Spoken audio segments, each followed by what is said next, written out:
मतलब हेलो, हाय, कैसे हैं आप सभी? होपफुली अच्छे होंगे। आज आपको फिर से मिलवाना है सीमा चौधरी से, और ये भी इनको मिलवाने का भी पीछे भी एक रीज़न है।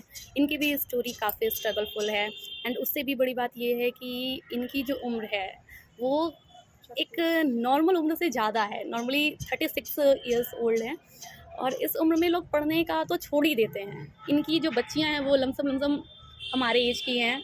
तो इनकी भी स्टोरी आप एक बार सुनिए, और ये देखिए कि किस तरीके से इंसान परिस्थितियों से जूझता है, अपने जीवन में परिश्रम करता है, और फिर भी एक उम्मीद रखता है कि हमें आगे बढ़ना है। ये फ़र्क नहीं कर रहा है, या ये मैटर नहीं कर रहा है कि हमारे साथ हो क्या रहा है, लेकिन फिर भी अगर इतनी सारी समस्याओं के साथ कोई व्यक्ति खड़ा है, पढ़ रहा है, लिख रहा है, अपने जीवन में कुछ आगे करने की सोच रहा है, तो ये अपने आप में बहुत ही बड़ी अचीवमेंट है।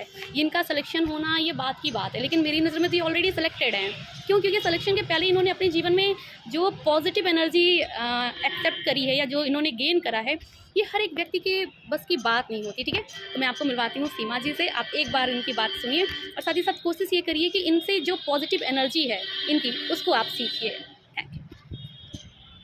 Hi friends, good evening. कैसे हैं आप? बढ़िया।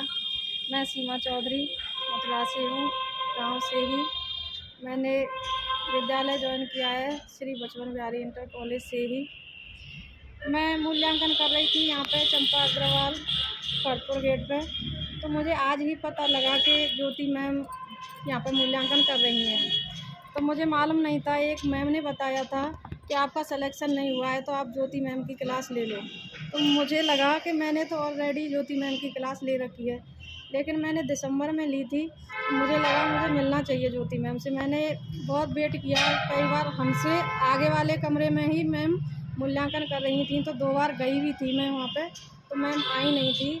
तो दूसरी मैम जानती थी मुझे, उन्होंने बोला कि मैम वो 10 बजे के बाद आएंगी। तो फिर मैं गई मैम के पास। मैम कार्य में बिजी थी, तो इसलिए फिर मैं बोल के आई, मैम आप मुझसे ज़रूर मिलना। लेकिन इतनी अच्छी हैं ज्योति मैम कि मेरी बेटी की तरह हैं, गुंजन की तरह, मेरी बड़ी बेटी की तरह। मैंने देखा था, मुझे इतनी खुशी हुई, इसका कोई जवाब नहीं है। मेरी डेट ऑफ बर्थ 17/8/85 है। मैं 9th में पढ़ती थी। 2000 में मेरी शादी हो गई। तो शादी के बाद ही मैंने पढ़ाई की। 2001 में मैंने हाई स्कूल की, 2003 में मैंने इंटर किया, फिर मैंने पढ़ाई छोड़ दी। फिर बच्चियां हो गई, मुझे घर से कोई ज़्यादा मोटिवेशन ऐसा नहीं मिला, कोई ऐसा मतलब वो नहीं मिला। मैंने घर की भी कुछ बहुत सारी परिस्थितियां थीं, इसलिए मैंने पढ़ाई छोड़ दी। फिर हम अपने मथुरा भी रहे कुछ दिन, फिर गांव चले गए। गांव में फिर मुझे लगा कि मुझे कुछ करना चाहिए। तो मैंने विद्यालय ज्वाइन किया।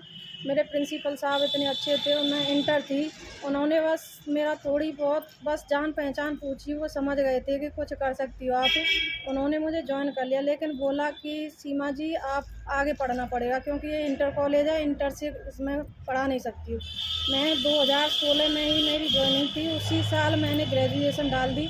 ग्रेजुएशन करी मैंने 14, 15, 16 में, और 17, 18 मैंने बीएड कर लिया। फिर मुझे मैं ऐसे ही आगे बढ़ती गई।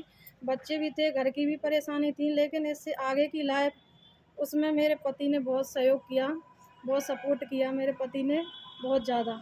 आज भी मैं पढ़ती हूँ। मेरी बड़ी बेटी गुंजन है, जो 30 मार्च को 18 साल की हो गई, उसकी शादी भी हो गई है। बीच वाली बेटी है मेरी, 17वीं में चल रही है, उसकी मतलब शादी का रिश्ता भी पक्का कर दिया है। मैं आज भी 4 घंटे पढ़ती हूँ, ज्योति मैम की क्लास लेती हूँ।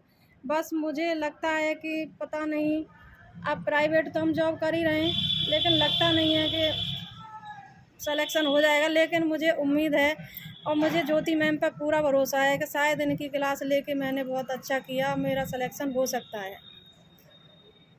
और बस मुझे ऐसा ही लगता है। मैं मैम से ही पूछना चाह रही थी, मैम बोल रही थी नहीं ऐसा नहीं है, हो जाएगा आपका सिलेक्शन, बस एक भरोसा होना चाहिए। आप भी मेरे को देखिए, मैं अब भी, अब इतनी बीमारी भी है मेरे शरीर में, मैं हर वक्त बीमार भी रहती हूँ, कहीं ना कहीं दर्द भी रहता है।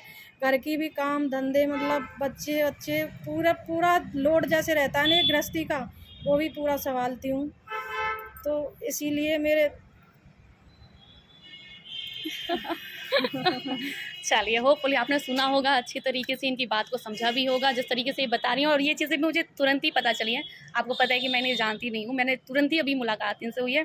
इन्होंने भी जस्ट एक बात कही कि मैम आपने वंदना जी का वीडियो बनाया हुआ था और आप मेरा भी वीडियो बनाइए, और देखिए मेरी स्टोरी तो उनसे भी ज़्यादा क्रिटिकल है, और मैं किस तरीके से सर्वाइव कर रही हूँ, मैं किस तरीके से अपने आप को मोटिवेट करके रखी हूँ। अगर ये बात आप अपने स्टूडेंट्स को बताएंगे तो शायद उन्हें और भी मोटिवेशन मिलेगा। मैंने बोला बिल्कुल ठीक है, ज़रूर होगा।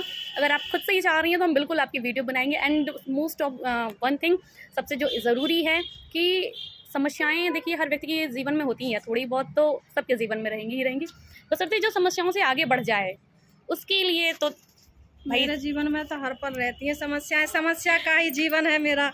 मैं तो समस्या ही समस्या है। अभी तक तो कोई मतलब सॉल्यूशन नहीं है समस्या का, अभी तक तो समस्या ही समस्या है। बस समस्या का हल ढूंढने चली हूँ, मिल जाएगा तो आगे ज्योति मैम से मुलाकात जरूर मिल जाएगा। एक बार आप लोगों से फिर से रिक्वेस्ट है कि भाई इनके जैसा स्ट्रगल तो टचवुड किसी की लाइफ में हो ना, ठीक है, लेकिन फिर भी अगर किसी की लाइफ में है तो वो मोटिवेट हो इनसे, जस्ट मोटिवेट हो कि इतनी सारी चीज़ों के बाद से अब सोचे जब बच्चों की शादियां हो रही हैं, बच्चे इतने बड़े बड़े हो रहे हैं, तो उसमें इंसान बच्चों के फ्यूचर में सोचने लगता है, अपने फ्यूचर के बारे में इंसान पीछे छोड़ आता है, भूल जाता है, नहीं याद रहता है। लेकिन फिर भी अभी इतना जज्बा है, अभी भी ये है कि अगर हम 40 साल तक की एज में नौकरी ले रहे हैं तो भी हम 20 साल तक नौकरी कर लेंगे।